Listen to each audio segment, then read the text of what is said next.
What's happening, my Churraskins? It's been a while. I always say that at the beginning of my videos, seemingly.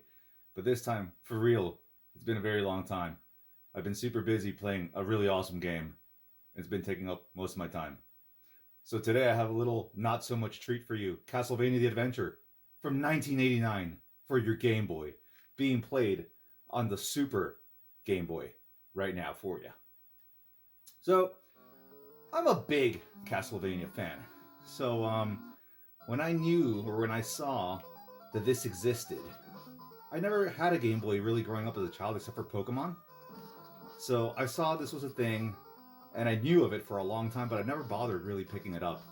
So I saw it one day at the game shop for quite cheap, and I said, "Yeah, why not? Let's check it out." So right off the rip, let's get started to the graphics and presentation. For the Game Boy, back in 1989, this must have looked quite spectacular. Um, I really like the sprite for the Belmont, the whatever Belmont you're playing as in this particular game is quite nice. The backgrounds are nice. The enemies look creepy and crawly, just like they should in any Castlevania game. Now, the music and everything else. The music is going to be the highlight of the game, boys and girls. This is really, really nice jams playing through your power of the Game Boy. The fact that the Game Boy can pull off these tunes in such an early point in his life cycle is kind of a testament to what can be done when talented people are working on games. Now, while they may not be classic Castlevania tunes you recall from childhood, they are still pretty neat little tunes, and I have no real qualms with them. The sound effects are decent. The whip noise, the little landing noise, the enemy noises. It's okay. It's not bad. Sound effects aren't bad. Now, let's move on to the gameplay, which is where everything kind of just proceeds to take a giant dump everywhere for us. And we'll start with the most evident point. The Belmont here moves like he dookied his pants, maybe, at the sight of the vampire bats or giant rotating eyeballs that fall on him.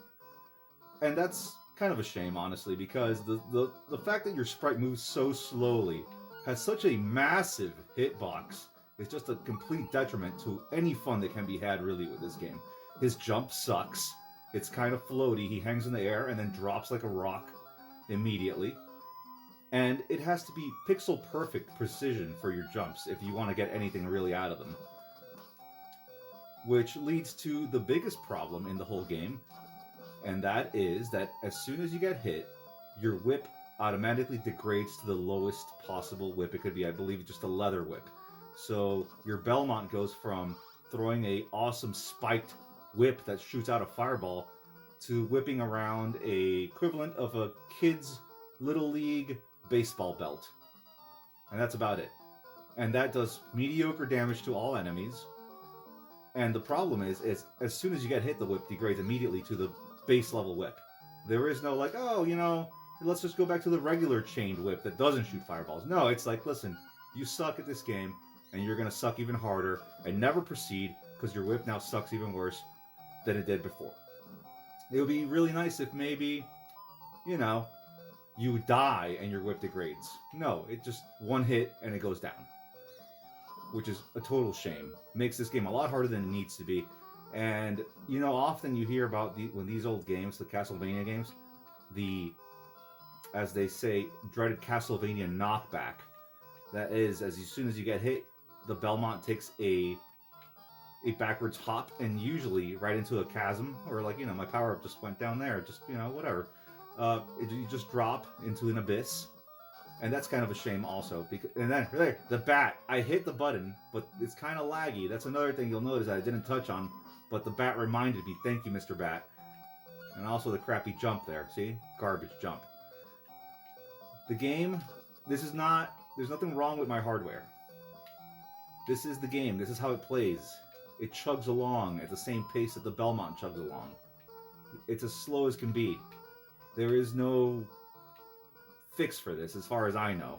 I think there was a version released for it later called Castlevania The Adventure Quick Fix, and it remedied most of my gripes.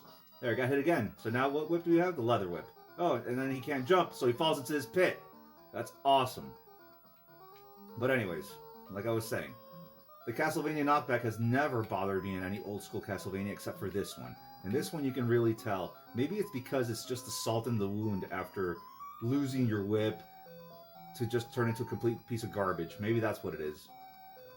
But anyways, let's continue with this design, display of whatever's going on here. Okay, first boss. If we don't get hit, we'll be alright. Because our whip will not turn into a piece of crap. But let's move on to the display real quick, shall we? There, I got hit because you can't clear him. That's awesome. Good job. You have a timer in the top there. When you run out of time, you die. Boss health on lower right, your health lower left. Let's see if we can beat this guy. There. That's only like the third time in my life I've beaten that guy, and I've had this game for a while now. While being like sometime over a year. Nostalgia factor. This game is killing me. It's slowly killing me. This is a terrible game, honestly. Nostalgia. I have no nostalgia for this whatsoever. Besides the tunes that sometimes pull on the strings of memory for older games. This is one of my favorite parts here in the game. These bats just descend on you and annihilate you because your sprite is way too clunky to really deal with them. But anyways, there is no nostalgia that I have for this. You want to play a good old school Castlevania game, play Super Castlevania 4. Now that's a game.